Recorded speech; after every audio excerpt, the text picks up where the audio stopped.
reading, just so you know that for the ones who are not here tonight. Oh, you missed. They just missed all of the sex talk. Just kidding. I always like to bring it up, and I'm just busting on everyone who's not here. We did not just have that talk. So we just had that for tonight. Yeah, done. Maybe. Call's On done. this No. meeting. No, but I think we should call up Disney and have them get some movies together that are more step parent stuff. Right? Yeah. Right, exactly. More step parent friendly. Yes. Like the stepping up, like the stepped up stepmother Yeah, or father, right? Yeah. Stepmother, or should it be a heroic stepfather? Strong head. Both. Oh, Yeah, exactly. Why probably. not? Both. Yeah. You have to go with the times. Yeah. I actually tried to explain to Kim what the Brady Bunch was.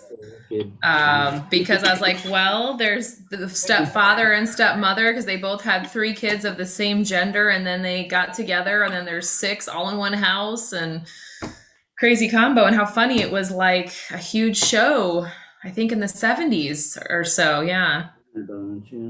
Before any of our times. Yeah. Exactly. Rerun. Oh, see, there you go. Marsha. Oh, So, Justin, did you have a chance to catch up on the recording of last week's class? this week. This week? This week's class, we watched it and finished it about 10 minutes ago. All right. So it's fresh on the brain. Yeah, fresh on the brain. How did it land? The truth. Which truth? What you were gonna say. The door's wide open. What are you talking about? So You can get real. Oh, door closed. No, yesterday I just had a hard conversation and Mm-hmm. girls and some other communications with their mom and stuff. So I'm just feeling right now like it's just waiting right now. She wants me to say what I said to her earlier, which is between us, but I'm like, I just feel like crying right now. Trying, to get into the class in 2 weeks, and we're trying, but I feel like we're not time to go through some of the activities. Last week I mentioned that I wanted to put the girls and do the assessments and stuff, so we haven't done that. Yesterday she even made a comment that kind of feels like there's some kind of strange opposition to making progress on this because we had the issue last week with one of the girls, and then last night with 2 of the other girls when they came over from being at the moms after 3 weekends in a row, and tough right now. Yes, sir. Yeah. It's life, right? Yep. Life as it is.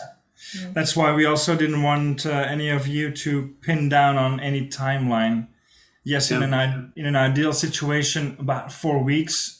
Okay, in an ideal situation, but life rarely ever is. Mm-hmm. Yeah. So you can take however much time you want, maybe go through it and then go through it again, and maybe then go through it again, and maybe over time things will start to shift. I'm sure. I feel like things are starting to shift.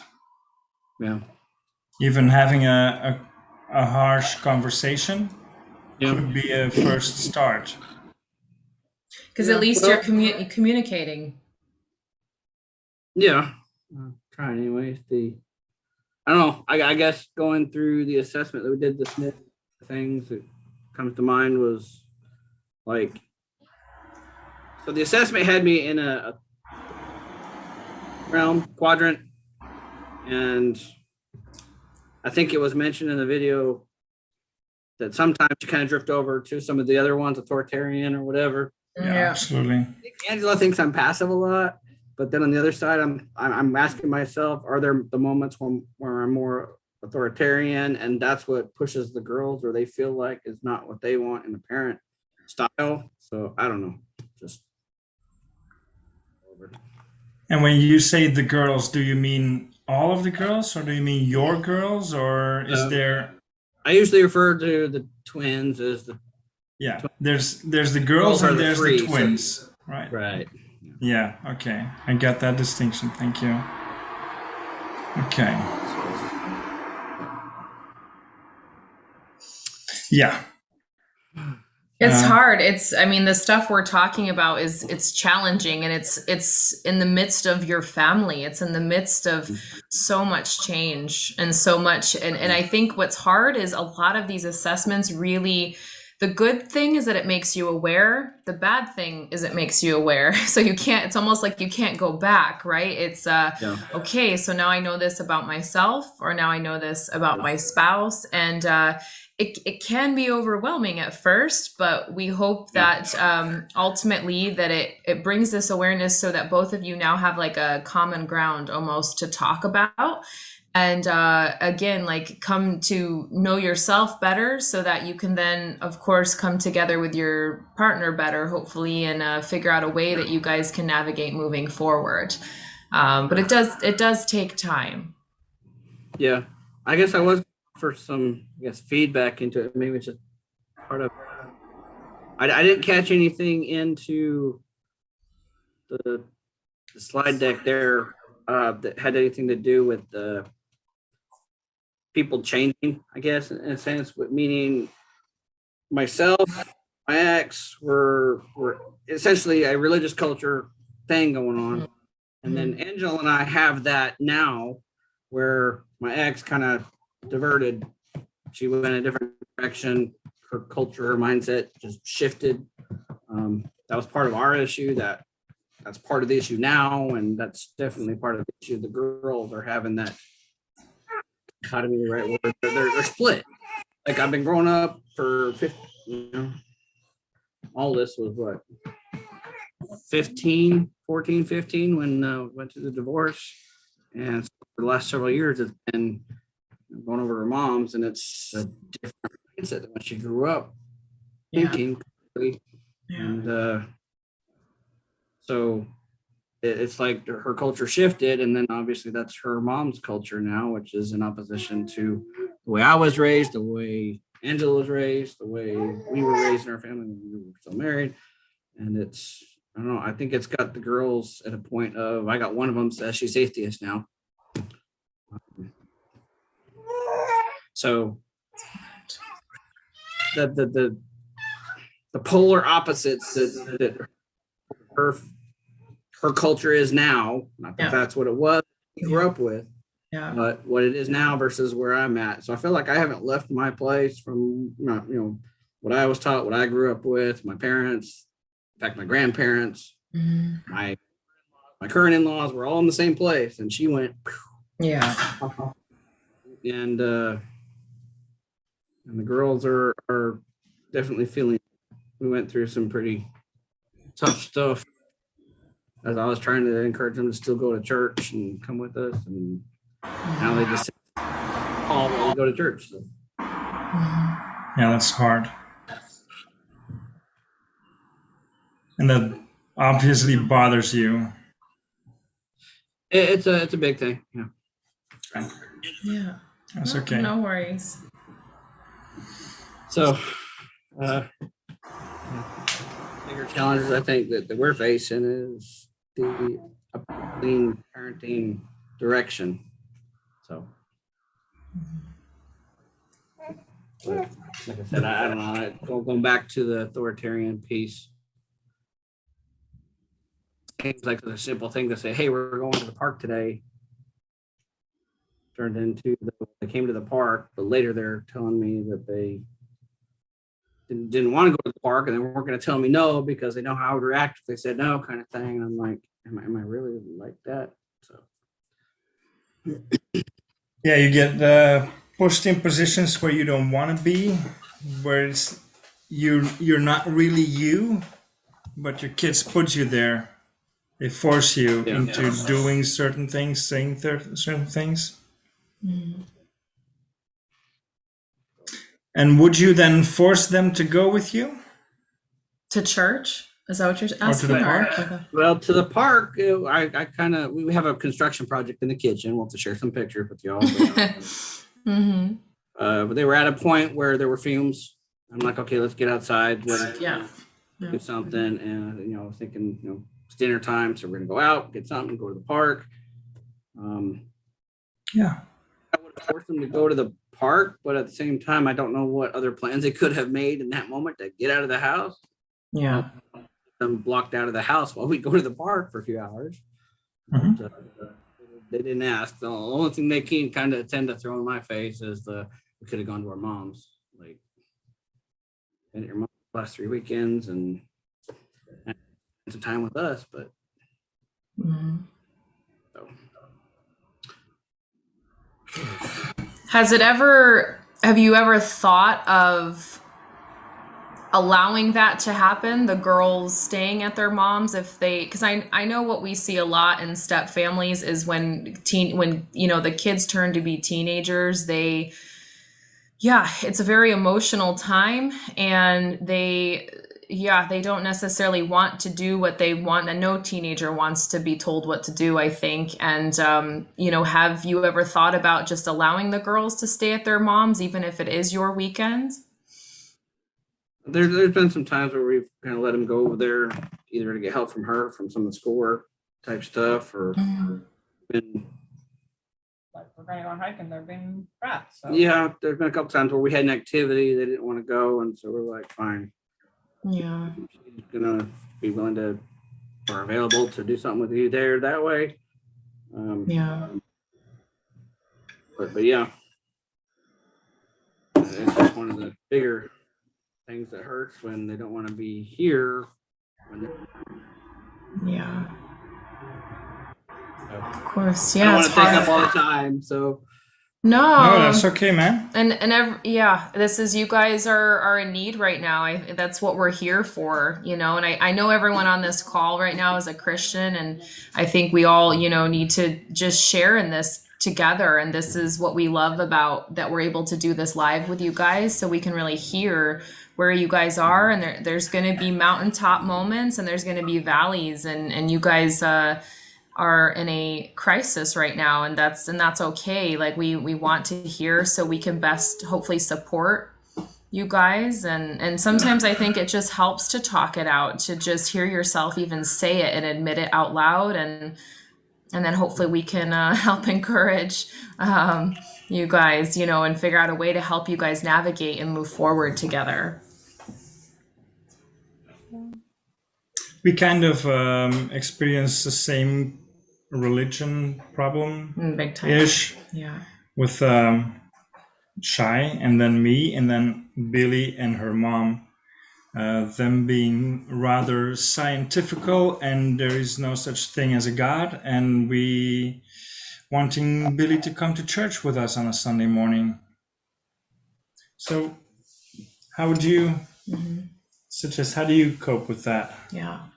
Well, in that situation, I think it came down to because Justin, I as well. I'll just share and be honest with you guys. So my parenting test came back as authoritative, but I definitely lean more towards the authoritarian sometimes. Where Kim, I believe you would also admit that you lean a little bit more towards the passive side. And so there are times where I remember when we first got married and we started going to church together and we'd have Billy, my feeling was, hey, this is our family. These are our rules. Like, we go to church on Sundays and she has to come. Like, she can sit there and she doesn't have to believe, she doesn't have to participate, but she needs to come.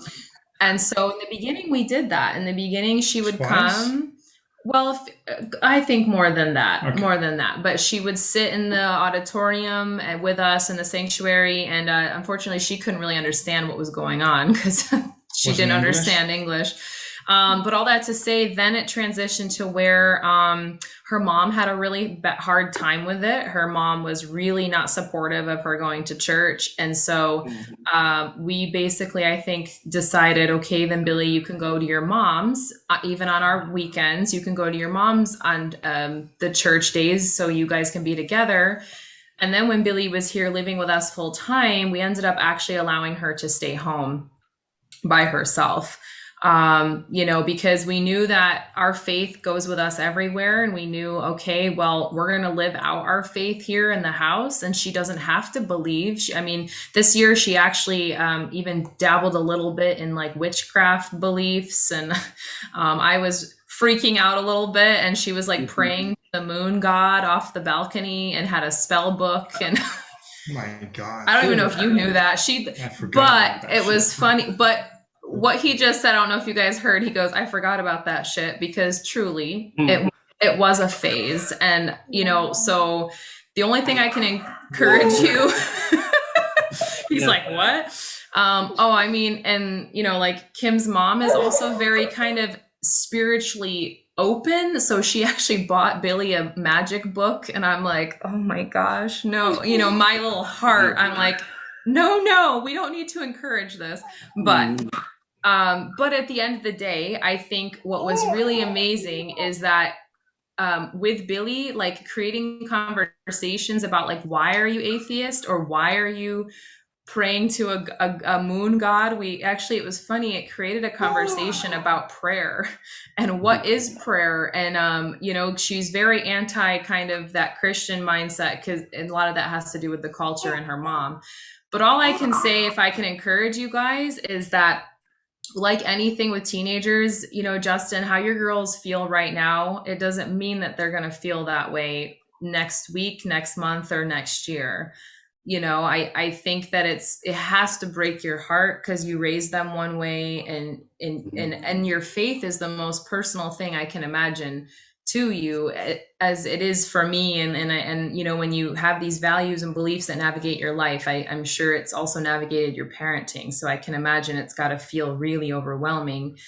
But unfortunately, you can't control what your, you know, ex says or what she does. And if she's planting those seeds in their minds, that it may just be something temporary. And I would just encourage you to pray for your girls. You know, come together with Angela and pray for them. You know, they don't have to know you're praying for them, but you can still pray for them. And, you know, and God will work behind the scenes. If I'm not mistaken, God asked us to not build churches, not build temples. Well, you don't have to build more a of temple being the church as in the body of Christ, like being the like people, the community. Living out is, how do you say that? Because we try to exemplify that. How do I say this? Now we maybe know how God must feel, because he chooses to not force us to love him and to believe and stuff. I don't think Jesus would ever force anyone to believe. All we can do is live the right life and show how faith can be an enrichment. Is that a word? Yeah. Can add to the quality of your life and your family and help you become a better person. And then over time, I think they will come to their own conclusions anyway, whether we want to or not. Yeah.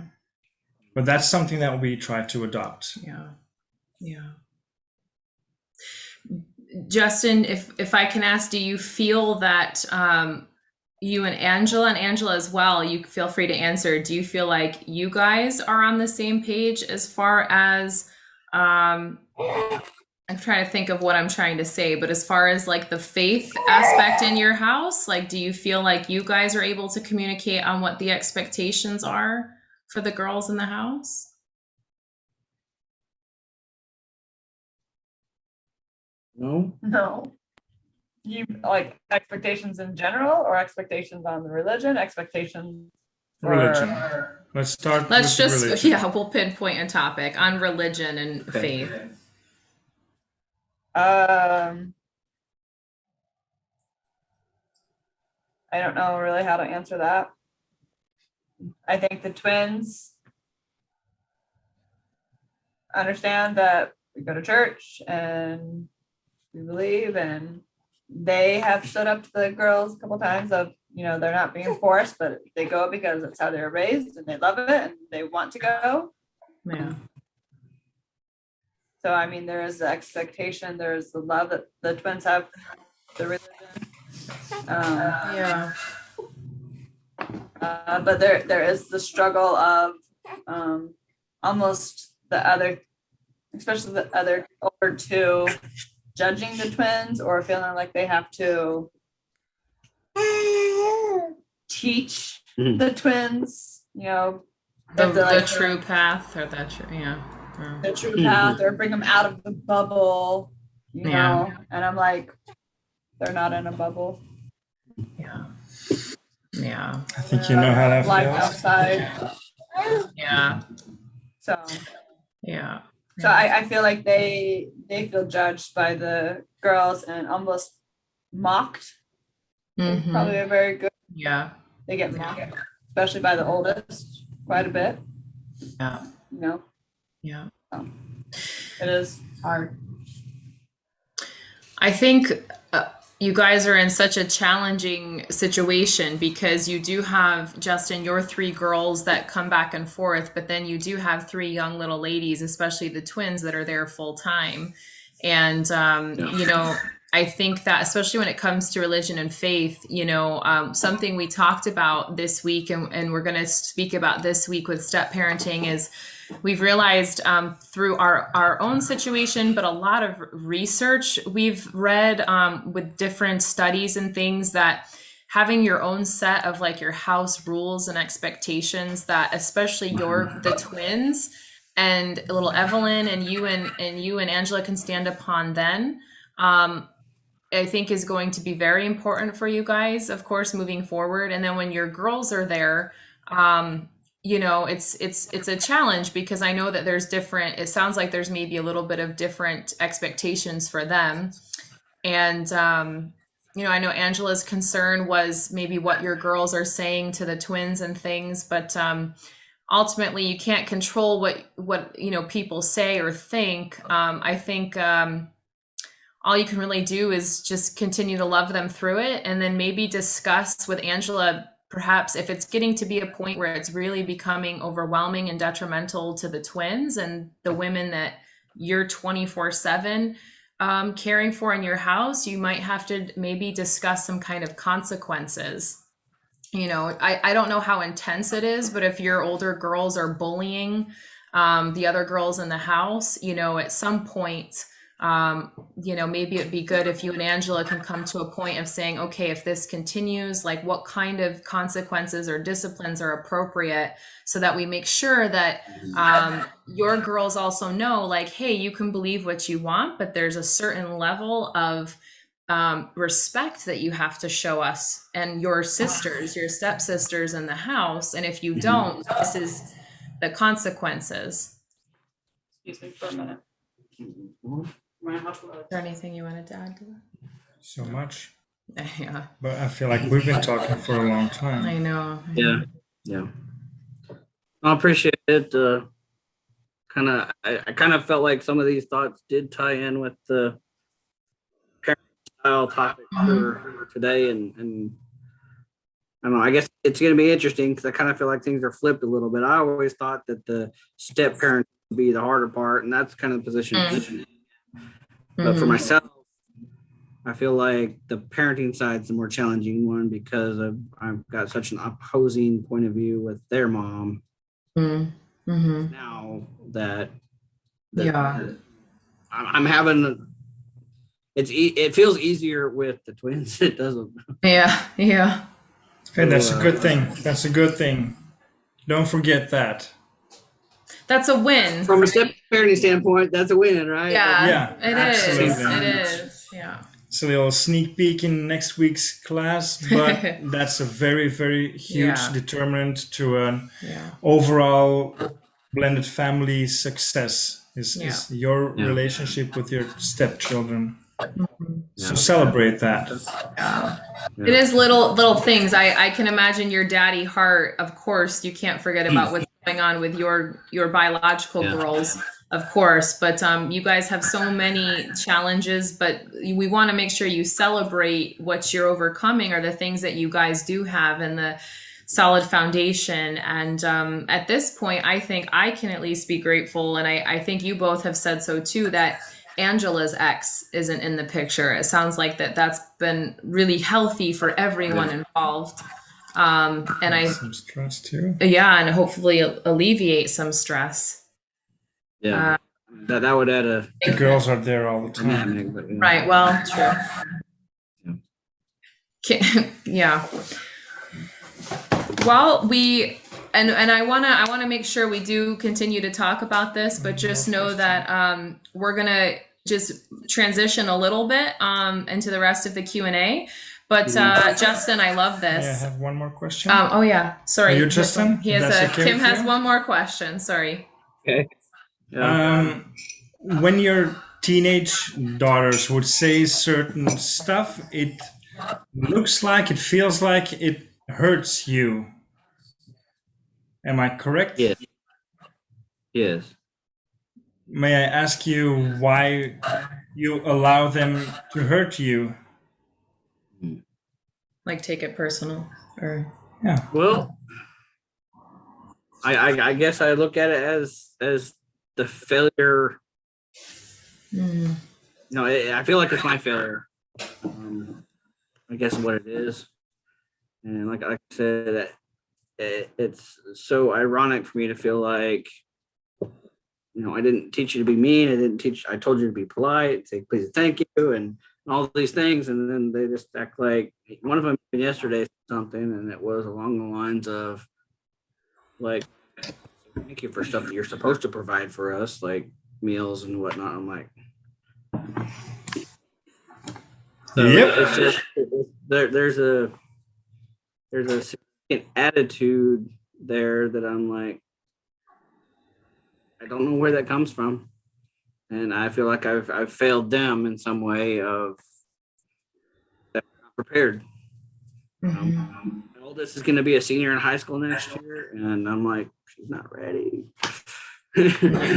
That feels like a pretty significant failure on my part.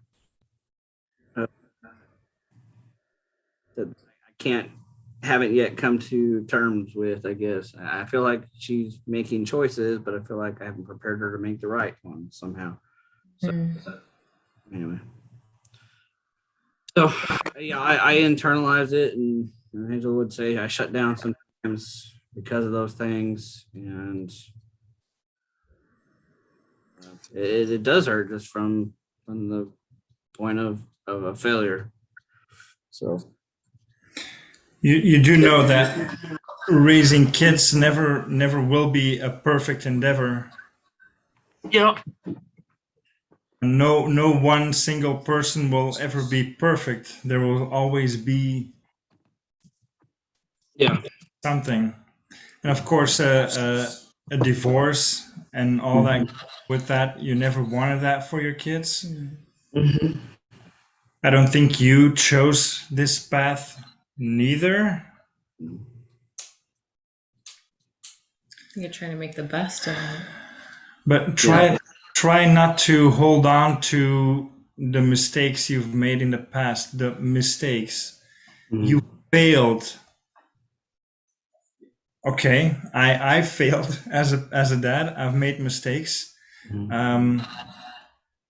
But as they are becoming older, as they are becoming their own person, you are not 100% responsible for everything that comes out of their mouth. Yeah. Does that make sense? Mm-hmm. Does that make sense? Yeah. There's a part that is them, and No matter how. no matter how perfect you would have raised them, they still will say something that as a parent you go like, did I raise you that way? I think my parents must have thought that a lot too when I was growing up. Yeah. I don't know about yourself, about your situation, your parents. I don't know about that. Yeah. And I believe we said it in last week's class. It's very important that a teenager at some point pushes everything boundaries. away to think like, okay, now who am I? Now what do I stand for? And they will experiment, and they will say stuff, and they will say totally opposite next week, and they will be just as convinced that they know it all best, and They know how to hurt you too. It's like they know they know the things to say, and it's hard not to take it personal, of course, but knowing that they're also hurting and trying to process and trying to navigate things, and so it's okay to have those moments where I think it hurts, but it's about what you then do with it.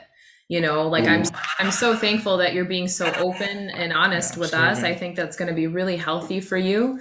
With Angela. And with Angela too, and telling her, because that's one of the best things you can do so that you don't push it down and internalize it, is to bring it up, let it go, surrender it, and move on and move through it, and realize that it's a moment. It doesn't need to be a lifetime. Yeah. So may I ask you a question? May I ask you, Another one? have you ever forgiven yourself for the last decade, for your life not going the way you wanted it, the way that you planned it? Did you find? I'm not sure how to answer that one specifically. I mean, I feel like I tried to move forward, move on, continue on I know. Yeah. I know you do. things, but I don't know if I can say forgiven myself in that sense. I don't know. Resolvement, is that a word? It can be. Meaning, in what way are you trying to say it to him? Resolve. I don't know. Do you feel unresolved? I have no idea. Okay, I'm sorry. I'm trying to translate for him. Sometimes too. it doesn't always It's work. like make peace with the past. Be okay with the way that things have gone, and forgive yourself for the not perfect situation that the kids live in now. I don't know. I guess I keep seeing events that occur like this as reminders of things. Yeah. So it's like, Exactly. That's maybe where I'm trying to go to. When the girls would say something like that and it hurts you, it shows that there's still something lingering from the past. Something that you've Feel responsible. not resolved. There you go. That's the way, right? Mm-hmm. Unresolved. okay. Resolve. Right? Thank you. Yeah. Thank you. Okay. Caitlin, if you don't mind me putting you on the spot, you can totally decline this, but Thank you, sir. but actually this has to do a little bit with Justin's situation. So Justin, I'm not sure if Caitlin, if when she shared you were here, but Caitlin she was raised in a blended family. Her parents divorced when she was young, and then both of her parents remarried when she was an early teenager. Caitlin, is there anything from your perspective is now Beautiful. being a young girl who you've shared with me, you weren't the nicest child.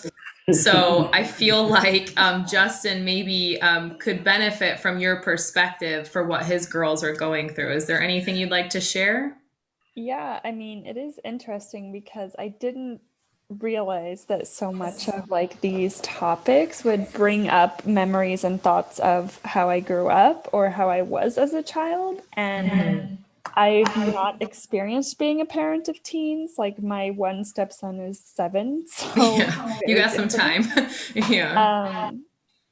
But I will say, yeah, so my parents divorced when I was 7, and then I was 11 when they both got remarried. And in a lot of ways, I can't explain it, but what I really would want to just like affirm you in is that teenage years, especially for girls, are horrible in the first place.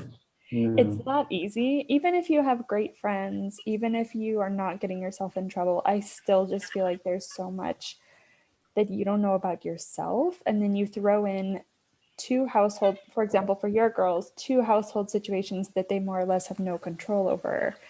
And I think that as much as you take what they're saying personally, which I think any parent would, I think so much of it is actually a result, like a reflection of how they're feeling or what they can't explain. Like, and I think that also kids can really tell if a parent is insecure in a marriage or uncertain, I think they can pick up on this. And I'm not saying anything about your marriage, but like if you feel like guilty, then they're going to pick up on this and they're going to try to exploit those things, you know? Like I said really awful things to my dad about my stepmom, and sometimes I felt like she deserved it. Like she did some really awful things to our family. But at the end of the day, that was his wife. And only a few times when he really kind of stood up to me and said, look, I understand you're angry. I understand you don't agree, but that's my wife and I'm going to stand by her. And that's a priority of mine. And as a teenager, I didn't like that. Of course, I'm like, no, I'm the daughter, you know? But I think now looking back, I'm like, wow, that's a great example of commitment and dedication, even when you're going through like the worst valleys, you know? And, you know, I also, when I was at my mom's house, she was also very much like, we go to church, that's what we do, you don't have a choice. And I was a little bit more compliant with that. My sister was like, hell no, I'm not going to church. Like, she was very, like, it got to the point where my mom just like couldn't try anymore. She just kind of gave up. And my sister is she still doesn't go to church. She's now in her mid-20s. She still doesn't go to church, but she's a super strong believer and her entire life revolves around her faith. And the one thing I can say is the harder that you force, I think the further it will pull someone away. And I think just from my perspective of growing up with kind of my mom's mentality like that, and then at my dad's house, my stepmom was not a Christian. My dad was sort of a believer, but they didn't go to church. Now they are both Christians. But I think so much of maybe, you know, it's always easier said than done, but kind of like what Cheyenne said, if there's maybe a boundary or an expectation of like, you don't have to believe the same things. You don't have to do everything the same, but there is a baseline of respect in this household and we don't disrespect our siblings and our family members. And obviously that's easier to say than to enforce. And maybe also instead of like, this is how it is kind of approach, which of course is like our default, like that's how we just want to keep the structure, trying to have a conversation of, this is why our faith is important to us, and just keep an open conversation. So whether they say they're atheist or whether in 3 months or in 2 years they change their mind, they still know they can talk to you about it, regardless of where they're at in their journey. And I know it's not an excuse, but like teenage girls especially can just be really awful. I was really awful. I was not nice sometimes. My mother still tells me things I said to her that I'm like, I'm sorry, like I wish we could delete this. Yeah. But Yeah. I do think, you know, maybe there is hope that they're gonna grow up and they're gonna understand someday that it's not easy. It's not easy for parents either. And I don't know if any of this makes any sense or helps at all, but I just think, you know, it's easy to take things personal, but try your best to take a step back and think, okay, what is it that they're dealing with that's making this come out of their mouth? And you don't have to explain yourself in every way, but I do think for them to see a united front with Angela, whether they like it or not, is going to be what hopefully brings a turning point in the end. But you know, I think you guys, I mean, if I remember your story, I think you guys have been married a couple years, so the girls have been teens throughout the whole journey so far, and it's a lot of adjustment. And even if they're just confused, like it's hard for a child, even if you're not blaming anyone, it's just sort of like not their choice and they're trying to figure it out, you know. And I think there's a lot of identity things that you start to go through as a teen, like, who am I? Where's my place? Where do I fit in at each household? You're going between two different places. Like we can never fully understand what the other household is like. So, I mean, yeah, on some level, there has to be some grace and flexibility and understanding. But like, I think, you know, to really have like what Cheyenne and Kim have really been sharing, to try to have like, this is our home. And that's something I heard a lot also was like, this is our home. You live by our rules, whether you agree with it or not. That's the minimum that we ask of you, kind of thing. Maybe not the minimum, but something that we ask of you. And I mean, that is maybe a little bit more of that kind of authoritative approach, but I think, yeah, there's just things kids won't always like, and it is a hard balance because we want to make them happy, we want them to feel good, we don't want them to leave feeling bad, especially if they're only there for a weekend, right? But on the other hand, I think in something that you guys said in your call last week, it's like if we're not the parent, if we're not helping them learn, then who will? Like, we can't just be their friend all the time. I think a balance of also sharing like where you're coming from and why, and depending on how you are and how you discuss with your girls your feelings or your thoughts, but it's hard to know, like, are they going to receive that well and then feel closer, or are they going to take that info and use it against you? You never know. So might be worth a little bit of an experimentation, you know? Yeah. Those are very beautiful words, Caitlin. Thank you. Yeah, thank you so much. Yeah. But even if they're mean teenagers, they can still turn out good. I'm an example. She's a living proof. Exactly. You're our hope. I love it. I will say, just to add to that, Caitlin, and truly thank you for being open and honest. And I've learned so much from you myself. And I feel like, okay, so if we're going anywhere near that with Billy, at least I'm like, okay, I'm grabbing my battle weapons. Like, I'm ready. I'm bracing for it. But I know you guys know a little bit of my story is my parents have been married for 40 years. I'm their only kid, but my dad did have a son and a daughter with his first wife. And I remember when they were teenagers, it also was the hardest season. I was only 11 or 12 when they were teenagers, but I remember them, eventually choosing not to come to dad's house because it didn't like dad's rules, didn't like that my mom was an authority figure in the house. And it was really hard on my dad. And we've actually talked about it more now recently because he knows that I'm in a step family and what we're doing, with helping other step families.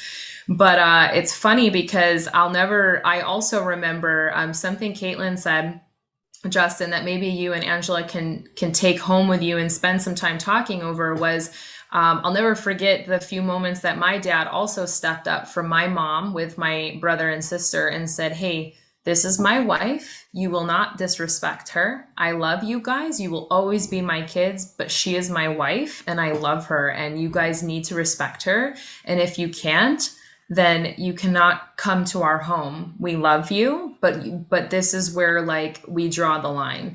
And I remember as a kid seeing that, and my brother really hated it and exploded and didn't come back for a while. But later on, I remember him saying this to my mom in his early 20s. I saw him say it. He goes, I am so glad that you guys did that because that's exactly what I needed to see and hear. Because he was like, I thought I could walk all over you. And of course, at this point, he had become a dad too. So there's nothing like becoming a parent.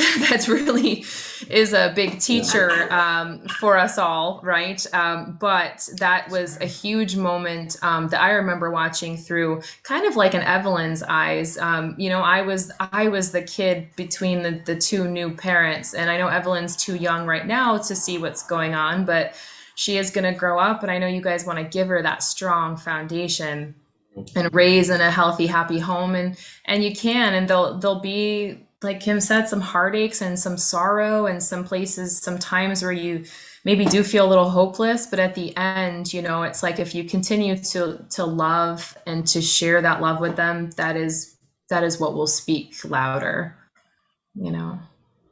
So. Yeah. Okay, I want to offer Justin some room. You've had a lot of women talking at you for a moment. Now's the time, man. I feel like I just took up an hour. Just I guess a lot to process. I do appreciate the feedback and the counsel on that, and some of the things that have been said are things that I've been feeling like, but just been hard to kind of accept. It is a little funny. I hear about backgrounds and stuff, and I don't know, because I grew up in a house with 6 kids. I'm the oldest. I have the youngest. But my parents are Christians, and they go to church. Honestly, none of my siblings are still actively going to church. So it's odd to me. I mean, I feel like I've always been active in the church, and I've never been able to put my finger on what was different about how I feel like I was raised as the oldest compared to them. But something different there, and I'm not sure what it is. But I do think the 2 siblings that follow me, that they had their conflicts with my parents through their teen years. They were pretty significant, but now one of my brothers is in business with my dad, and I mean, in a strange sense, I can kind of look back and see the conflict and issue in the teenage years. Not my sister, because I had left home and had my own kids while she was still in high school, but Okay. I think they all have better relationships now with my parents than they did when they were teens. So Absolutely. that perspective, I'm hopeful, I guess. Yeah. But, kind of wish the teen years were a little easier. Yeah. Well, and you've got a lot. It's you've got 3, 4, 5 of them kind of all at once in the teen years. Yeah. Yeah. So it's funny to watch them sometimes, because sometimes they'll like team up, and I'm thinking, great, here comes another Survivor episode where these ones are against. And It's a good thing if they team up. Try to see the good in it too, sir. That they're working together, right? Even if it's against you. Yeah. It's 4-on-1. It's not really fair, but if it's 2 and 3, it's okay. And right. When you're outnumbered, right? All of a sudden, yeah. But that is a compliment if they team up. Yeah. It's a victory. In an odd way, it's kind of like changing that mindset to seeing, okay, there's a cohesiveness here. They're working together, and they're accepting each other. Mm-hmm. Yeah. They're finding common grounds together. Right. Yeah. Which can make a big difference. Yeah. Yeah. So maybe another observation to kind of ask the question for perspective on is, Angela's not here right now, but so the older 2 are my 2, and then we got the twins, and then we got the youngest before the baby. For Emily, yeah. For some reason, when the oldest 2 go into, I'll say, bashing conversation with the twins, especially one of the twins will kind of go on defensive, and that tends to create more conflict between them. Seems to be a reoccurring pattern here, and I know Caitlin had mentioned she had a sister, and you guys were similar but a little different in that. But I don't know. I guess We're almost done. they're almost done. So I need to go check on them. Huh? I need to go check on them. I just checked on Okay. them. But yeah, that's one of the recurring things that I kind of, I don't know if there's any great ideas out there on how to address that, but I think, like, one of the twins is sticking up for me, and then that defensiveness that she is exhibiting with the oldest 2, their bio daughters, there seems to be a recurring pattern there, and I haven't put my finger on how to improve that situation, but I don't know.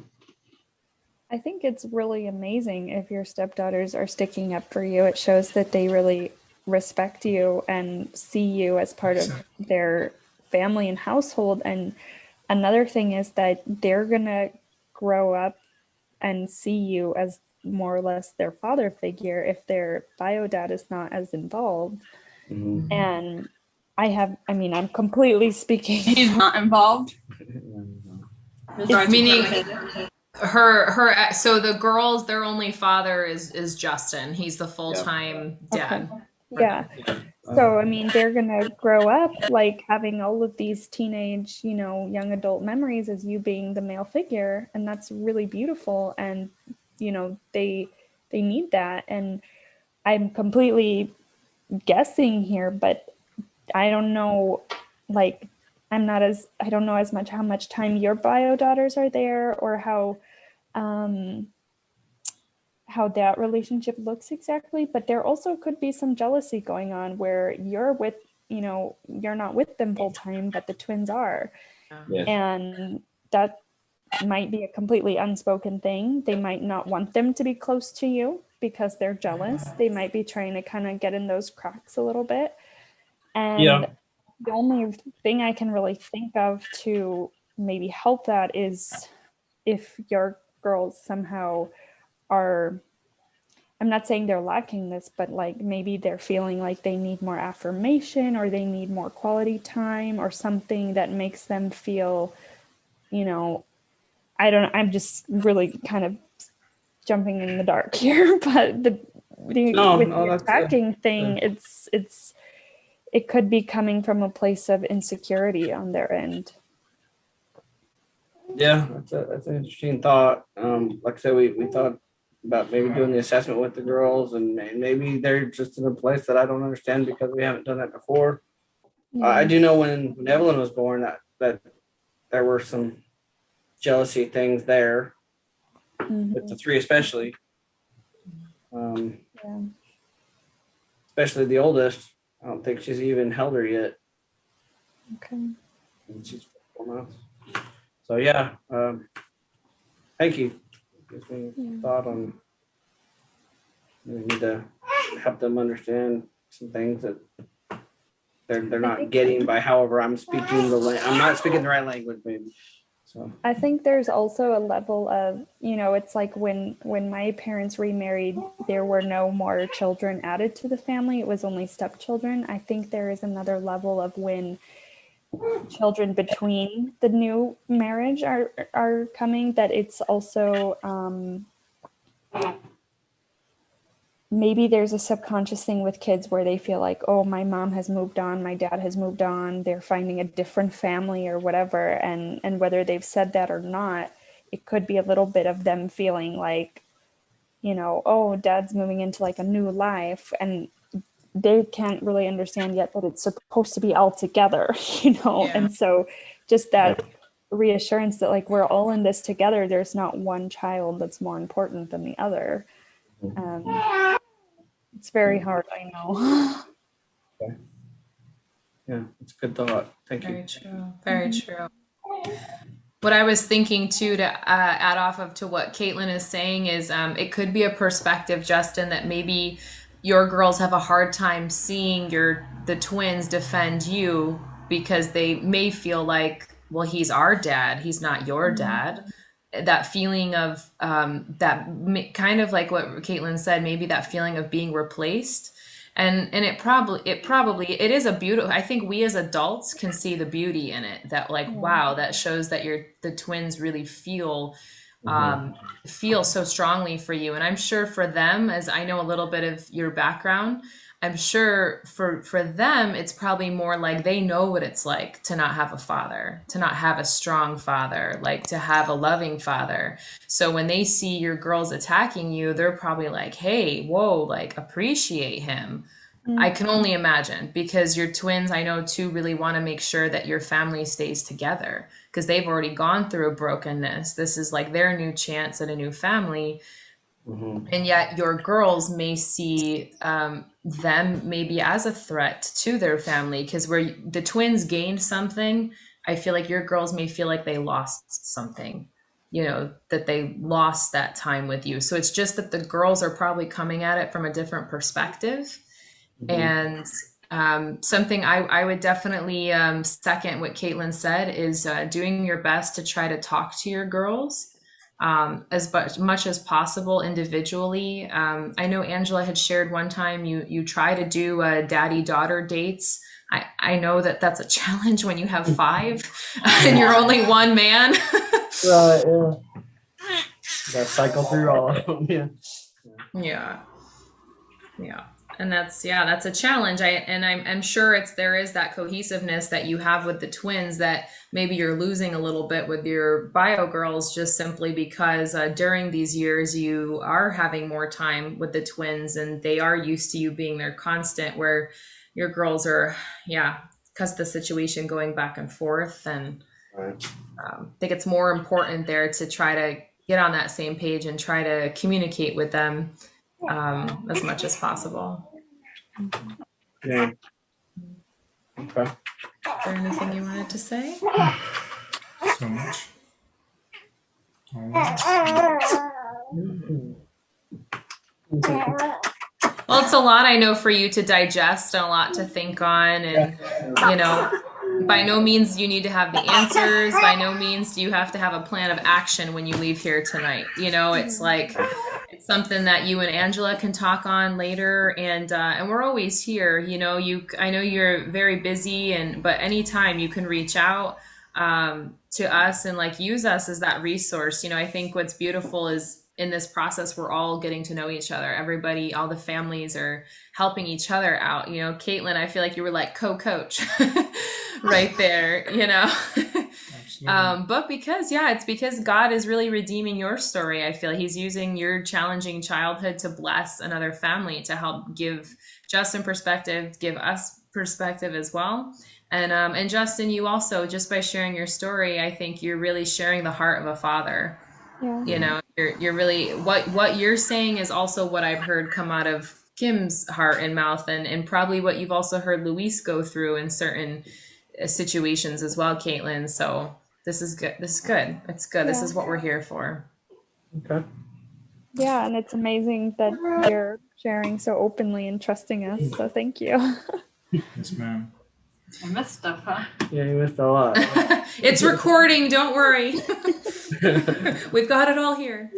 Justin, don't feel like you have to wait until the next meeting or so. There's always Facebook, and I'm sure that if you post a question or a situation, I'm sure that there's always someone going to help you look at things from a certain angle, or how do I do with this? How do I deal with this? And I'm sure that you'll get some feedback really fast. Okay. Yeah. But thank you so much for sharing. Thanks, guys. Of course. Who's up next? Right, I know he's been on the throne, or on the, what do they call it? The hot seat. Thank you, the hot seat. Well, we did want to today to talk about biggest takeaways from the lesson that we listened to on Wednesday, or anything also that you guys have begun implementing. And so we see from both of your stories that you're aiming to, I think even some of the implementation is just the thinking, like the processing of it all. So that's a good start. But how about Caitlin? We'll go to you, Justin. We'll give you a breather for a moment. What would you say was your biggest takeaway from the lesson on Wednesday about parenting? Yeah, this is always hard to narrow down.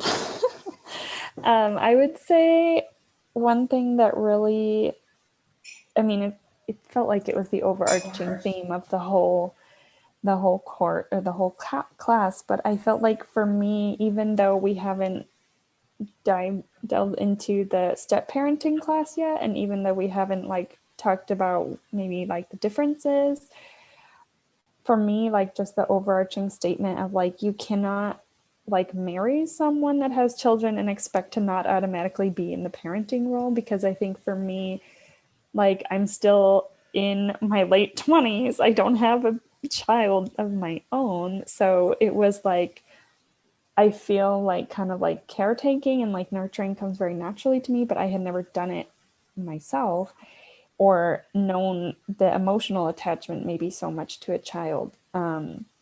And so just that thought that you, even if you're not the bio parent, and even if there are differences, you are very much kind of, I don't know if entitled is the right word, but awarded a spot in that role because it affects your home, it affects your relationship, it's a foundation of it's a part of the foundation of your family. And so I think just like I think I've been feeling a lot lately, like we need a lot more structure and boundaries. I feel like there's a lot of things we haven't discussed, and I just kind of felt like I don't know where to start, because there's like so many things you can talk about, right? So I think it was just really good to be reiterated, like get on the same page, discuss these things, like anything as simple as like chores or allowance, or like, how do you clean up your mess at the end of the day? I don't know, like Right. things like this. I just felt like we're very empowering to be like, hey, we have the ability to like kind of be on the same page. And one thing I was talking to Luis about was like, I've kind of in the past been like, hey, how do you feel about me saying this? Or how do you feel about me like connecting with your son in this way, or like guiding him? And what about the things that are more like parental or like adult guidance? And he was kind of like, yeah, no, you're doing great. Like if you say something I don't like, I'll tell you. And I'm like, oh, that feels like I don't know if, that's good. But and so I think it just made me feel like, hey, now if we talk about these topics over time, I will be able to say, hey, like let's focus on this, or let's remember this, and I won't have to second guess if Luis agrees with that. It's like, hey, we've already agreed that he'll back me up on that, or that I'll back him up on that. Exactly. Like even the small things, like cleaning up a mess, or those are not so small, they add up, but like cleaning up a mess, or how do we go about, table manners, or how do we like, for a 7-year-old, there's the topics might be limited compared to teenagers or something. But And if I may yeah. share with you now, a little bit too soon and too early, but if you and Louis, when you agree on stuff like that, and you communicate it with Matthias and he knows, and you step up as a step parent, it's not as much as a power play as like, hey Matthias, in this house, this is how we do it. It's more like a friendly reminder and helping him versus, oh, you're not my mom, you don't have to tell me. Yeah. There's a big difference there. Yeah, and I think that's where we're really trying to come. I think we both just really want to show him that like we're on the same team. He's already had to say things before, like, hey, I'm gonna, like, he'll be like, but mom does this, and he'll be like, well, I do some things differently than your mom, or like you said, even the terminology of like, here in this home we choose to do it this way, or and so I think just like really the affirmation of like boundaries are healthy for kids. Like if we are too flexible and too like wanting to make sure he feels good, then it's gonna really backfire in the long run. And so I think, the I know this is a very long answer, but like I think the last thing that was really good is like I've pretty much only ever heard the good cop, bad cop analogy as a negative thing, but to hear it be explained as like you can both have both of those roles, but know when the other person needs to step in or what situations people have their strengths in, made me feel like, okay, that's also a way that the child sees, okay, it's not only mommy that's, forgiving. It's not only daddy that's the one that I can run to for a hug when mommy makes me cry, or what. It's like, it's both, like at least striving to have that goal of like who helps pick what battles was like an interesting thing I had never thought of, but I think a very good balanced goal. Absolutely. Thank you for sharing that. Thank you. I'm like amening over here, because I'm like, yes, us too, because we learned a lot by mistakes and failure, like a lot of what we're teaching in this course, and then also of course our interviewing of other families and research, and so the good cop bad cop was honestly also very shocking to me too, because I feel like in families it is like one parent has that role and the other, and you don't usually hear anything good, or you hear a lot of pain from that. So it's great to see that balance, and I'm happy you saw that too. Yeah. And I mean, like the list, to be honest, we haven't done all of the parentment things yet, but we are very excited to like take our time to go through that and to like find new topics of discussion. And one other point that was interesting is how you guys had talked a lot about how like the previously like married or the one that has like their own children, because I know Meryl and I both don't have our own kids yet, but like that maybe that parent feels a bit of the weight, or it's hard for them to unlearn being a single parent. And that's something that I always thought, oh, okay, like Luis is taking this initiative because he is the dad and like that's maybe how it's supposed to be or something. But in reality, he was like, well, that's just what I always did. And so it's been also good for us to try to like unpack, okay, what things really do you feel responsible for as the dad? What things are like naturally, you know, gonna be just like logistical, and like what things are actually that I can step in and like be a part of that, you know? Yeah. So it's been cool to like, even though we kind of know these things, it's been good to like really step back and look at the details of it too. Yeah. So. That's really good. That's what we were hoping for. You know, and we know that it can be overwhelming with all of the list, but just knowing again, because family and marriage is lifelong, it's you don't have to have it all figured out right away. And especially in like Justin and Angela's situation where you guys do have kids and many and teenagers, it's almost impossible to you know, you wouldn't even want to come on the same page and then communicate it all to your kids all at the same time. You know, I mean, that would be overwhelming for everybody. So it is something I think that you just aim to come together and have it be fun learning about yourselves, where you come from and where you guys can stand upon together. I'm curious, is Angela still in the room? Is she there at I'm all? here. Okay. I felt your presence was there. I wasn't sure if you were there. I'm curious. Yeah, we haven't heard much from you today. How are you? What'd you say? Justin. I was poking her. Oh, we miss you. We miss you. We know it's been a challenging week, but I'm curious if you wouldn't mind sharing with us maybe some of your, like, what were some of your biggest takeaways or something that stood out to you about this week's lesson? For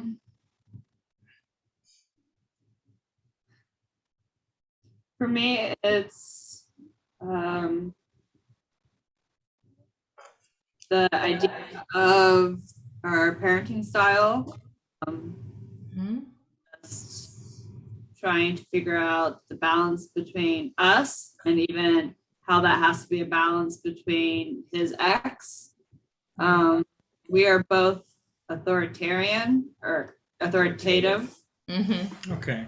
We can kind of teeter-totter on both sides of passive and authoritarian. So it's the balance, and my personal opinion is I believe that his ex is very passive. So for them to like be in that household there and then come to the household, then they feel, you know, chores and how dare you tell us what's and so I guess that's just been on my mind a lot, about thinking about that and trying to bring balance. I've also I don't know if anybody else, being the stepmom, feels the struggle of, it's like this heavy weight that I have of not being able to parent the stepkid, be able to give them the nurture that I feel like they really need or deserve, and where I can't because it's not my place, and you know. Yep. So I feel this weight, and I I feel like I struggle with the balance of not Justin in the middle of, he has me on the one side who agrees with him on how to parent certain things, and the complete opposite with his accent. He's like, you're both coming at me. And I'm like, I'm sorry, I'll just shut up and just not say anything because it's just going to make it worse. So it's burden, this dilemma, this hardship. I don't know how to fix it. So, you know, I don't know. It's all kind of just sad and confusing. And I keep thinking, like, if it's that sad and confusing, then it must be that much more for them. Mm-hmm. Of course. So, Well, I think that your last sentence you just said does share your beautiful heart, because I think it's very easy in our situations to look only from our own perspective. And so I love that you at least see that. That's actually also something we are planning to talk about in the step parenting, about just mindsets and trying to look at it as best we can through the child's perspective without necessarily changing and curtailing our parenting to them, not giving them always what they want and being the friend, but at least seeing and acknowledging what it must be like for them. And so something, I think if I can be so bold, something you can take my advice or leave it. Truly, I'm not a therapist, but I think, oh no, sorry. come in the picture. And I really say that what I'm going to say is that I would back it up, not just from our perspective, but really from so much research that we're continuing to pour through. Like, I feel like I'm in university right now with all these articles Kim's throwing at me, and I'm usually not very science based. I'll be honest. I'm like, like, what do they know? But there is so much, things that back up. Where does scientific findings come from? Is their studies, and they study situations and families just like ours, right? Over and over. And from what I see in our own family and from what research says, is that the way I think you guys are going to survive and ultimately thrive moving forward is Justin doing your best to really allow your ex to parent the way she wants in her household, and then you guys coming together in your household.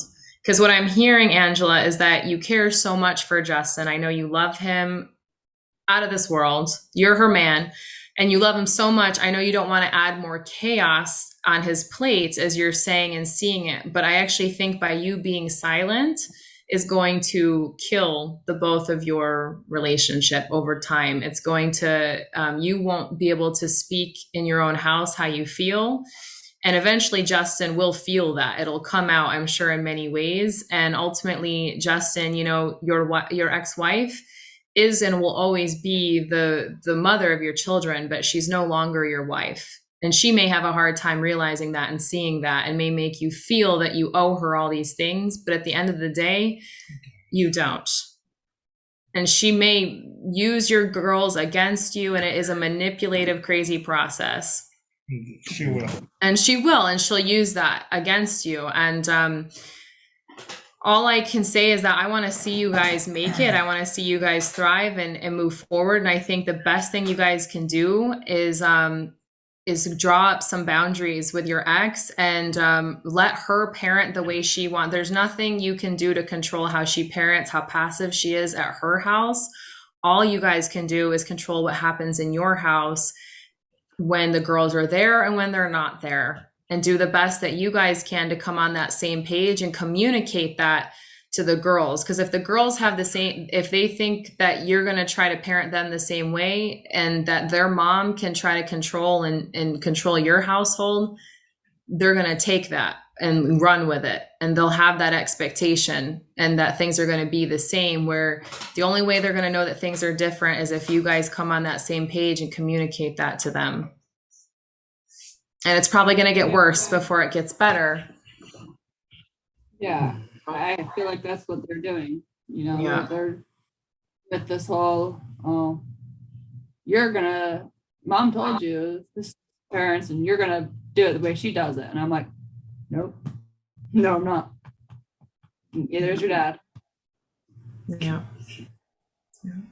Justin, how do you feel? Do you feel like you're kind of pushed into a corner? Yeah. Or squished under a tire. Yeah. Over by bus. Yeah. Sure. I mean, we were yesterday just trying to have a conversation, walking around the park and stuff, and I think that's where Kim kind of said it. Probably should try it. I'm not that much of a Facebooker as far as chats go, but I got to probably change my thought process there. But I think yesterday, and I made the comment to Angela, basically saying, you know what, she's over here saying this, and you're here saying this, and what am I supposed to do? And I don't know. Maybe the boundary just has to be, you're over there, do whatever, and the girls, we're over here and we're doing what we're doing. The hardest part, though, I think is going to be laying it out for the girls so that they understand. Yeah. We're just done with it, Yeah. Yeah. And that's the thing, is that they've become, I don't want to say that. They're very opinionated, and they'll say that about themselves. Yeah. If you're 18 years old, how can you be opinionated? Maybe it's something they've been told, right? Huh?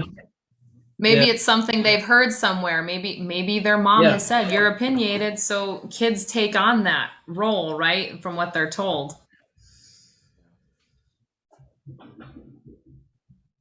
Okay, don't forget that you're in this together, the two of you. You don't have to do it all alone. You're a team. Mhm. You're a strong foundation, and what your beautiful family is based upon. That's what Evelyn behind you will look at you guys and she'll say, "Mommy, Daddy," and it's what connects to you two. That is what's going to keep you together. That's your strength. That's your focus. That's your force. And there's screaming teenagers, girls, everywhere, and they will say shit, but none of that matters. Excuse me, pardon my French. Sorry, European. Yes, ma'am. I'm sorry, but that doesn't matter. What matters is the two of you. Yeah. You two. You're in this together. You are a team.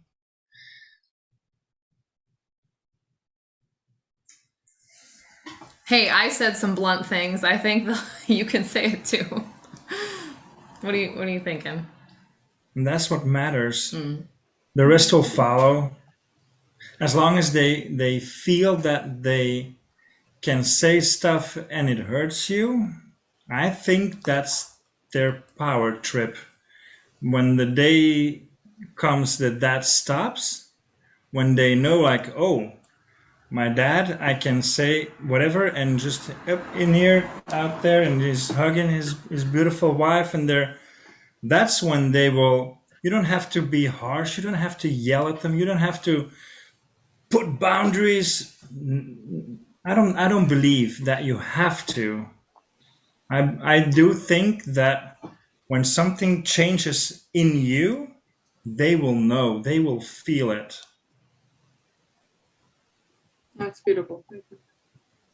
That kind of that reflects a lot of one of the main, I can't remember if I said this earlier when you asked about takeaways, but I mean, especially because, we've been living together less than a year. We're newly married. I've known my stepson now for almost 3 years, but I felt like so much of I felt often that I felt like I was tiptoeing around his feelings all the time. And to some extent, that's very important, also for little kids. But I think one statement that you said last week or on Wednesday, was like, there's no blended family without the marriage. The blended family doesn't exist if you guys are not in a close marriage or relationship. And so I think for me, that was like this very simple but very blunt aha moment of like, yeah, okay, like we do need to be mindful of that, but we also need to show that like this is where the strength comes from. And you know, my dad has had a lot of ups and downs in his remarriage, but he also told me, he's like, if the marriage is strong, the household, you know, eventually will be strong. Not always at the same time, not always all the time, or not always with every person, but I mean, it's much easier said than done, right? But and I think the other thought I just had was, I think there's so much in the media and there's so much in step family resources that says co-parenting. Yeah. And this makes you feel like that's the goal. But when it sounds like a lot of the couples in this group have very high conflict exes, that's just not an option. Like you just hit a brick wall. So when you feel like, oh, my goal is to be a great co-parent, but there literally is no co-parenting because it's just manipulation and lies. Nail it. Boom. Yep. Caitlin with another one. I mean, I think I had that a few months ago, or I don't know when, but there was a time where Louise kept saying co-parenting is hard, and I finally just thought, like, you're not co-parenting, you're just being bossed around, and you're taking that, thinking that you have to do it, and then feeling like it's not you, or you're letting it go in, and then you're doing the opposite, but you're still calling it co-parenting even though you're doing it different. And it was just this realization, like, there are a lot of families that can do that, and that's, I think, rare. But like, when you can really sit down and say, this is how we're going to do it between the two households. And I mean, of course, it makes it maybe harder for the kids to go back and forth between two entirely different sets of dynamics. But at the end of the day, I think it's better that they see strengths in those households than to see two households that are kind of like not really authentic, not really strong, you know? Amen. Yeah. And so that's where I think all of this like kind of stereotype of like, we have to be perfect co-parents. It's like, yeah, that it exists, but very rarely. Yes. And it's so dependent on like why the relationship ended, how it ended, if the co-parent or the other parent is really actually genuinely wanting the best for the child, because a lot of the times they're in their own head thinking of themselves, you know? Mm-hmm.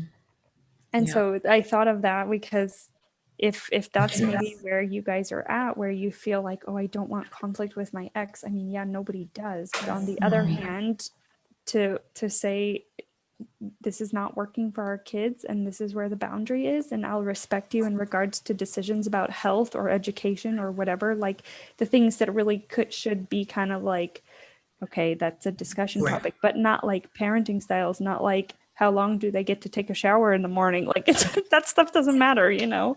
Mm-hmm. So I don't know. That's just one thought that came to mind. Yeah. Thank you. It's on a roll. How does that resonate or land with you guys, Fentons? Mrs. Fenton, what do you think? I caught that in the thing last week. Yes, Mrs. Fenton. I'm not an expert. No offense taken if none of that helped. No, I was gonna say the idea of co-parenting seemed like it was an idea, and my ex is actually a therapist, and it's like, okay, I guess that makes sense. We tried that, and it seemed to work a little bit. There was a and at that point it's like, okay, and then we got married, and there was all this other stuff going on. It's like, I don't think we've been co-parenting since I met Angela, honestly. Because she was very jealous that he moved on. Yeah. Well, and then all of a sudden it may work, or seeming like it works when it was just the two of you, but Justin, now when you are two became one, when you got married, it's a big threat to the other partner to see you you become united with someone else, you know, and actually maybe not so much take her side, but come up with a side together. You know, I remember we had to draw some boundaries with Kim's ex where she would have loved to divide and conquer us. She very often wanted to see him alone, well, him alone, but more me alone, and to talk about things with Billy. And, you know, we'd always communicate to her kindly but strongly and say, hey, you know, I am not your friend. I will be friendly. I said, but this is my Again. We're back. and we're back. Okay. There we go. And we're back. And, you know, in some regards, just like we have to be understanding with the kids, I know that it's a challenge for the ex to also transition as well. So where I can be, for instance, we can all be understandings of our spouse's ex, but it doesn't mean we have to push over and roll over to their demands. And I think, for instance, with Kim's ex, I think it was very hard for her to now see, oh, I can't just talk to Kim about what, or more like tell him what to do, you Talk know, smack at. or talk to him, at him, I should say, not with him. All of a sudden, it was like, whoa, there's two of you, but that's what a marriage is. Yeah, two becomes one. And so I think the more I know, the more we have showed her a united front, and especially Billy, his daughter, the better it has been. If anything, just for our relationship, because at least at the end of the day, when there's still chaos sometimes, Billy doesn't always It's mind life. or respect what we ask. At least we are on the same page. At least, like, I don't have to be mad at Kim for, you know, oh, see, you were trying to do what Marianne, his ex's name is Marianne, said. At least if like we're having some drama or chaos from Billy or her mom, at least it's like, well, yeah, we made that decision together and it's still hard and painful, but at least we're on that same page. Like our foundation is still strong, and it makes it easier to go through those hard moments together. So. Have you guys heard the term of parallel parenting? Yeah. This is what I was thinking of. I was Yes. like, it's coming to mind, but I don't know, because Yeah. it's like there's this kind of like glorified thing that, oh, you've made it if you can co-parent well. But in reality, that's just super unhealthy actually for some people. So to be able to kind of recognize which balance, Yeah. but it's hard to accept if we always think it's in our power to make it better, but in reality there's so much on the other side that, like Kim said, you can't control how they're in their home, you can't control their rules, can't control what they're going to say, or the influence that it has on the child. Yeah. We actually went through a 6-week co-parenting class with the mediator. Mm-hmm. And it was like, okay, all this stuff, and it's all about the kids. Focal point kid benefit, and she was supposed to take the class too, but never did. She never did. That shows a lot So right how is there. that I think. co-parenting? Yeah, true. And for some reason, I keep hearing in my mind, doing the right thing, but with the wrong outcome. I'd rather do the wrong thing with the right outcome. But then my question is, what would be the right outcome? I'm thinking peace, Yeah. stability, I want clarity. peace. Uh-huh. Yeah. Yeah, Just- for the kids, I want them to feel secure, and I want them to be able to thrive. I want them to be able to be good adults. Yeah. Because when I think that when kids try to impose their laws and their rules on us, I don't think that they're feeling safe at that point. No, they're not.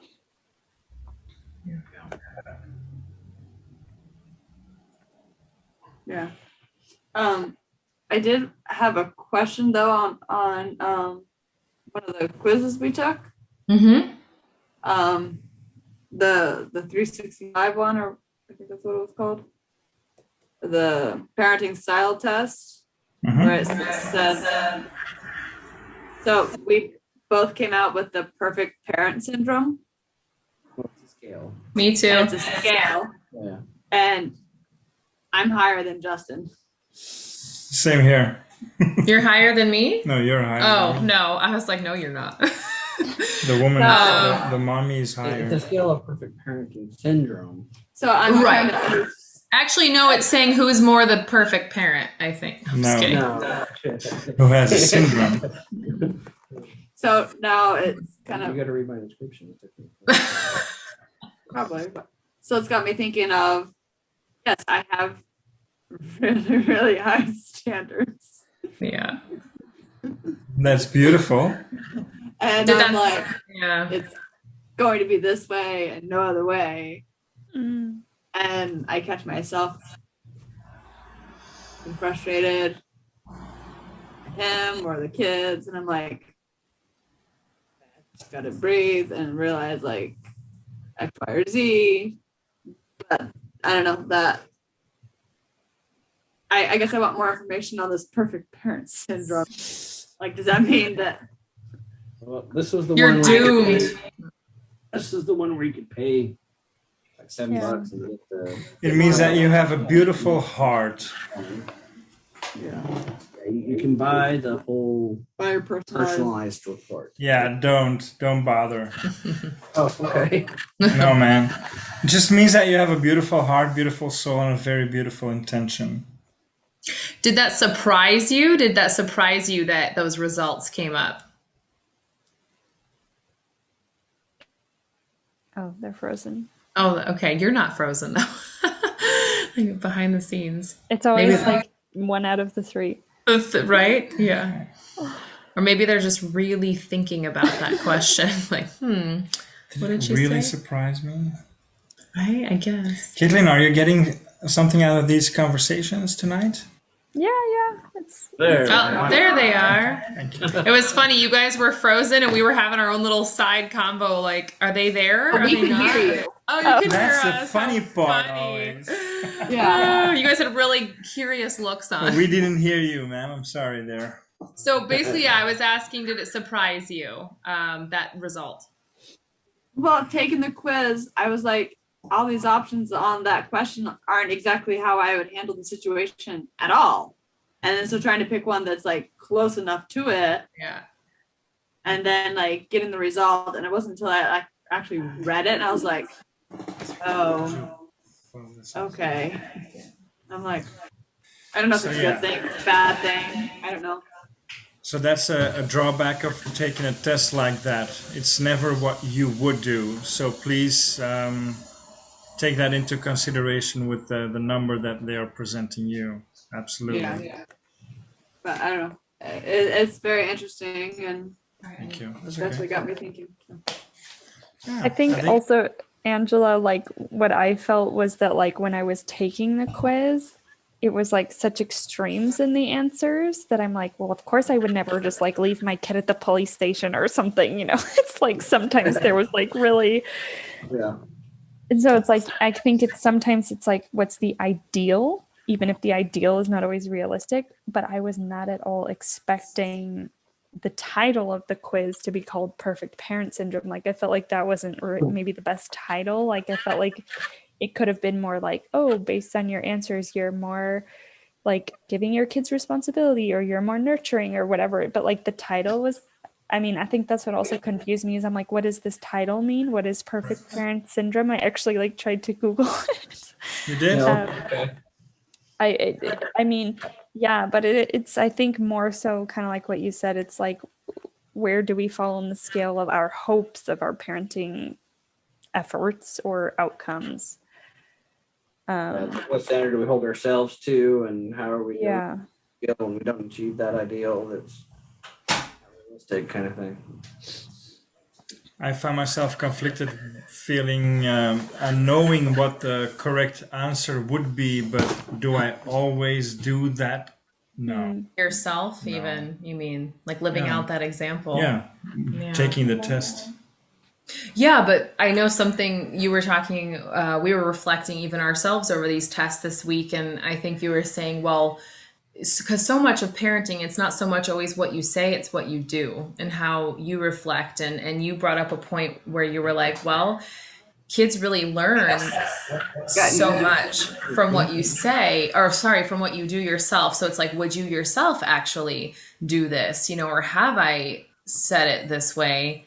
And so I think that's one good thing to think about, like, what do I live this out the way that I actually want my children to be? But you also said, I think that some of these, well, both of us for these questions, we were like, gosh, when we were kids, like, how did our parents handle these situations? And when they handled it that way, how did it make us feel?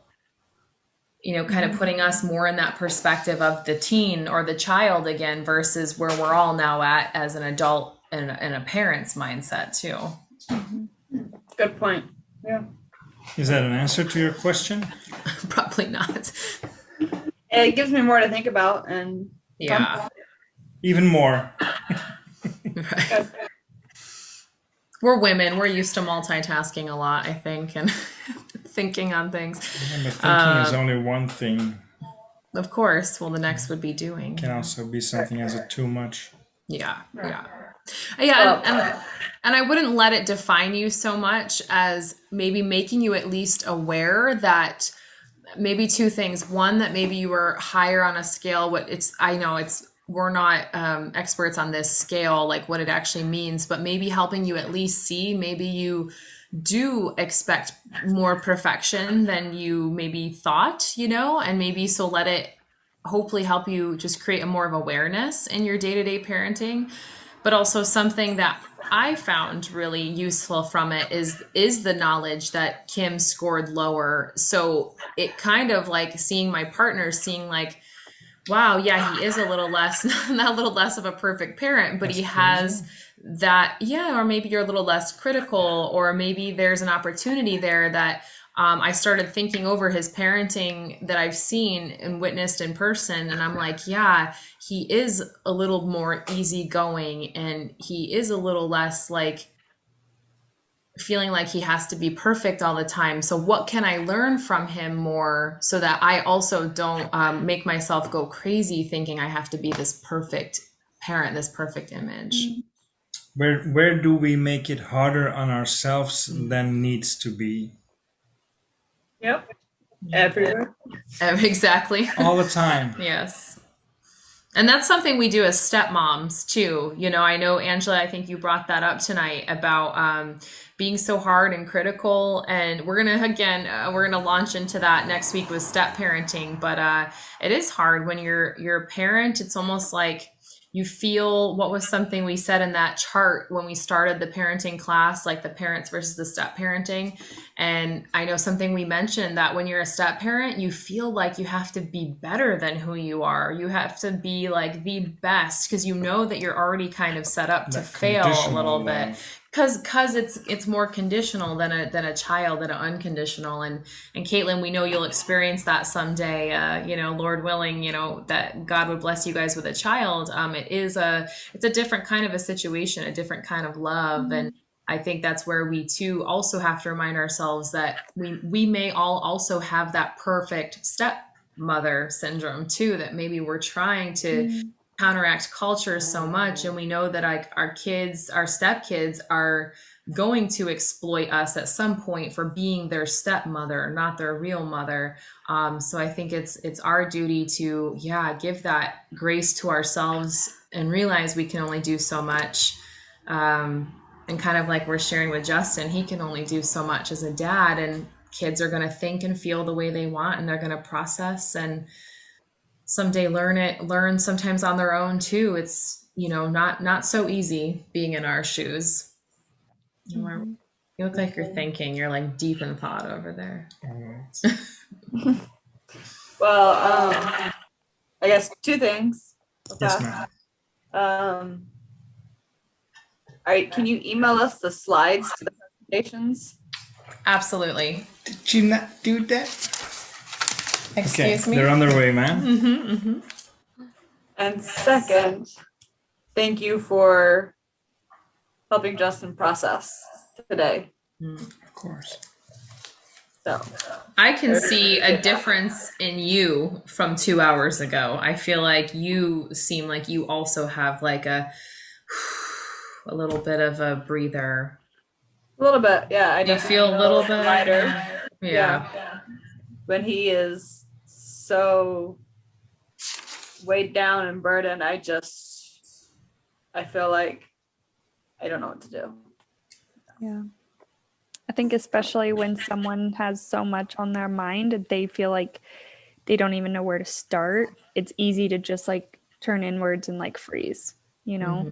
Mhm. So it was really great that he was so honest to at least process out Yeah. loud to get some, and sometimes speaking things out loud helps us see Yeah. the validity of it or the weight of it or the attention that it might need. Yeah. And never forget, whenever you're in doubt, Hump it out? No. no. Sorry. Okay. That is something we live by. So you put me on the spot. That is what we say. Speak it out. It starts with an H and a U, though. Hug. Oh, Hug it out. jeez. Oh, Feel free to do Depending both. whether there are And kids around or not, right? Justin came back at the right time. How I started it and where I ended. If Yevgeny was here right now, he'd be like, Cheyenne, one track mind. But it's true, right? It's like that physical contact, whether it's either one of those H's, it does help. Like it does help to be able to, if you can't say it here, even just having a hug or a high five or, hey, Justin. Hey. Welcome back in. Yeah, maybe that can be something between the two of you. Something that I am very conscious of like showing Billy that there's love, tangible love, and that we're a team and a force. Yeah. And Yeah. so maybe could be that whenever you find yourself feeling overwhelmed or frustrated or something's going on, just it's a code word. Come here, baby, let's hug. And then you know, like, hey, we're in this together. We got it. We got this. Yeah. I got your back. And come on, baby. I feel like we're doing a good job when we get like eye rolls from across the room and like a. I'm not watching that. I'm sorry. Yeah, well, that's a good answer. You're only got the Definitely eyes for on the me. Pre-teens, they're like, oh no. Yeah. Oh my gosh. Exactly. That's I so. think that's the most beautiful gift that you can give them in the end is show them what is true love and a truly good marriage. What is it really about? Best that's part, you knock on the door and you're like, go away. Yeah, and that's They can. yeah. It's the way you can redeem such a hard situation. Like I can only imagine being that I have not been divorced, but I can only imagine the shame and the guilt and the struggle that's there. And so I think the best thing you really can do is show your children like, okay, it's yes, we had a breakup, your mom, your dad and I, like we're not equally yoked. We were not meant for each other. It didn't go the way we planned, the way we wanted, but that doesn't mean that love is, awful or doesn't exist or it's tarnished. You could It's just not show been in them. vain, is Yeah. what I'd say. Yeah. Maybe there's something good and beautiful coming out of all the hardships that we've had to go through for some reason. Yeah. Mm-hmm. Yeah. And then, you get to show them that, which I think is beautiful. And even if they don't understand, even if they don't acknowledge or even approve of the relationship or the wanting to see that all the time, it's something that it may just be something over time, like a tree, you have to plant it, right? And then you have to water it and tend for it and take care of it. Your marriage is that way too. And eventually your kids will see that too. I think as a parent, we have the duty to make our kids feel uncomfortable. Yeah, to make them roll their eyes, just like we did. Mm-hmm. Now it's our turn. Yes. Are there any other questions or statements? I know tonight maybe went a little bit different than we were expecting, but I love it because this was organic. This was real. Never feel like you have to hesitate. This is what these nights are for, because there's going to be some nights where everybody's talking and we're on a schedule and we've got all these questions, but then I really believe God led this conversation tonight, and I believe He knew what we all needed. And so, we're so blessed by you guys and so thankful. And thank you for each of you guys sharing. I feel like you guys were all co-coaches tonight. So thank you guys for all stepping up for each other. And this is what it's all about. This is what we wanted for this group. So thank you for taking part. Thank you Thanks, for guys. opening up. Yeah. Thank you for So sharing. when in doubt, Hug it Hump it out. out. No, or hump something. it out. Hey, see? You take More- anything away from this Q&A tonight. More daughters. Yeah, right. And Caitlin, you make sure you share that with Luis in your own way. I'm sure he'll love that you came tonight, for sure, that you came to the lesson. And yeah. Yeah, Yeah. he'll probably appreciate that. Yes. I'm Awesome. sure. Well, good. Well, guys, give yourselves grace, the rest of this weekend. Don't feel like you have to do all these assignments and all that. Figure one or two things that have stood out to you guys, even just from today's talk, and focus on that. Just purely focus on one win that you can take away even from this Q&A tonight. And I think Kim wanted to share something. Yeah, I would say go to 2 Corinthians, the love part, and see what stands out to you. What one word, one sentence speaks out, jumps out. Mm-hmm. Love is patient. Love is kind. Love it. Yeah. Love always hopes, love always perseveres, Yeah. love never fails. Yeah. Mm-hmm. I think if we could each just take like one of those words and work on that for a year. I mean, it's amazing when you unpack that verse and all those things that God declares love is. It's a lot, but it's awesome because it gives us a direct, clear path. There we go. To what is love and what is his type of love. And it gives us something to work on day by day. But just remember, as Kim emphasized earlier, as a team, you guys don't have to do it alone. That's what you have each other for.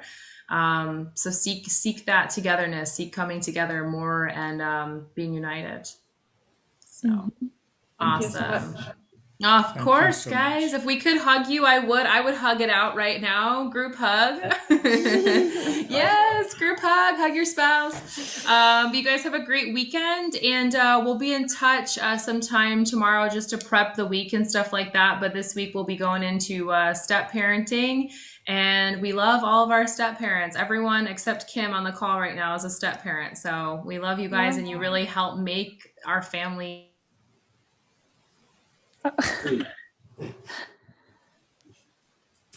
There we go. Back. Awesome. Have a beautiful night and a Were great we rest gone? of your day. Oh, we were Oh, gone. you were You were. gone. What were we Sorry, doing? Mom. You were frozen. You're like, you helped make Fill in the blank. Fill in the blank. lots of things. Lots of things. Awesome. Amazing, guys. Well, enjoy the rest of your night, Anything they Caitlin. want? And, Thank well, I did open that already, but okay. Kim wants to remind me, is there anything else you guys would like to add or say? We're good. Thank you Okay. so much. All right. On that note, guys, have a beautiful rest of your Saturday, okay? Yes, All right, you too. thanks. Bye.